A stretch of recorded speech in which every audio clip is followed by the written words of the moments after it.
Olá amigos, dando uma atualizada aqui, ó, nasceu o terceiro filhote do casal de periquitos.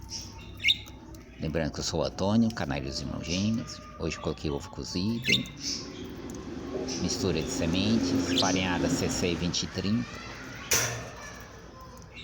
A fêmea é essa que está no comedouro. Isso aqui já é um casal, ó, isso aqui é dois machinhos, são mansos. Nesse vídeo eu vou mostrar também casal de canários, vou mostrar ringnecks, lores. Peço que curta, compartilhe, deixe seu like, assista também os canais Álvaro Birdes, até esse avícola, Fazenda Loti, Fazenda Vila das Belezas.